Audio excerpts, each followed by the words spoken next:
Welcome to this edition of the Douglas County School District Growing Together podcast. We will be talking to leaders, educators, specialists, and community members about topics that matter to our students, our schools, and our community. Let's jump into this week's episode as we grow together.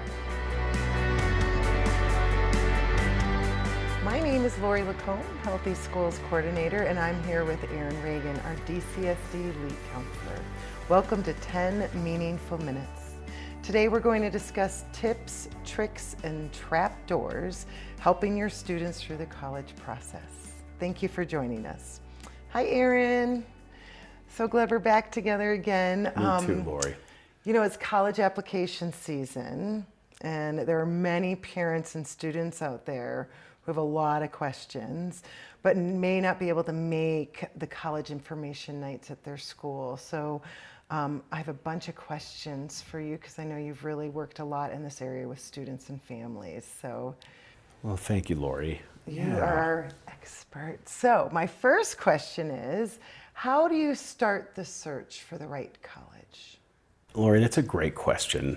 It's really important. And I think the number one reason why a student doesn't return to college after their freshman year is the inability to create community. So the number one thing that students and families should consider when looking for a college is fit. And you will hear counselors say this over and over again, that college is not a prize to be had, but a fit to be made. And so that is the number one thing that I recommend families look for. That's excellent advice. You should make a t-shirt. Thank you. Thank you. So, you know, getting down to specifics, it's really important to visit schools. And the way to structure the visit is really important. I always recommend that families go on a day that school is actually happening so that they get a sense of what the campus looks like in a normal day. Sometimes families will go visit a college, but they don't do a tour. And I think that's a big mistake. I would really recommend that you make an appointment with an admissions officer, do a tour. And the other thing that a lot of people don't realize is that this actually helps get admitted to school. Colleges use this matrix called demonstrated interest. So when a student applies to college, they will cross-reference their name against students who visited, and if they see that that student has visited, gold star, this will actually sometimes be a big component of helping get them in, depending on the school. At the visit, it's really helpful to talk to real students, and I always recommend that people do something that we typically discourage, and that is eavesdrop. So go eat lunch in the cafeteria, listen to the conversations that are happening. Are these people that you would want to sit in class with? Is this your tribe? These are questions that I think is really helpful for the student and the families to kind of contemplate. You know, if you can't visit, and it's not always practical, especially for schools that are out of state or far away, you can register online to get more information, and taking that step counts as demonstrated interest for schools. Another thing you can do is check out a college fair. There are a number of them. Locally, Mountain Vista High School hosts the largest college fair in the state. That happened, I think it happened last month. It was a couple weeks ago. It was the first weekend in October. First weekend in October, that's right. I should know that. My wife was there. Anyway, so these are all really helpful things that a student can do. I think early on in the process, there is, well, first of all, I want to say that I know finances are a really big thing these days, and we're all aware that the cost of college has skyrocketed. So this is going to sound counterintuitive, and it's easy for me to say this, but I wouldn't necessarily rule a college out based on its price tag. I say this because NPR reported a couple of years ago that private colleges provided average scholarships that were equivalent to 50% of tuition. This is a big distinction that I think a lot of people aren't aware of. Private schools have huge endowments. There are some Ivy League schools that have endowments that go into the billions of dollars.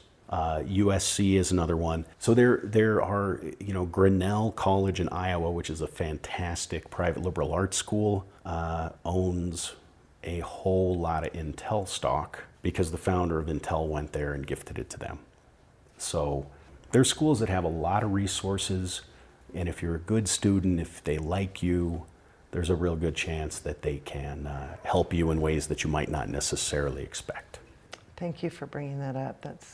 I know a friend of mine really took advantage of that. Her daughter was offered that and able to go to school she never thought she could go to because she was gifted money by the university. So it's good advice. Oh, yeah. So I think these are all things to consider. And I think it might have been John Wooden. I can't remember who said this, but you miss 100% of the shots that you don't take. So early on in the process, I think it's really helpful to have an open mind. I think the other thing with regard to finances and the college search is this is a huge pain point for parents. And so having conversations with your student early on in high school about what is doable for your family financially and being transparent about that, I think is really helpful.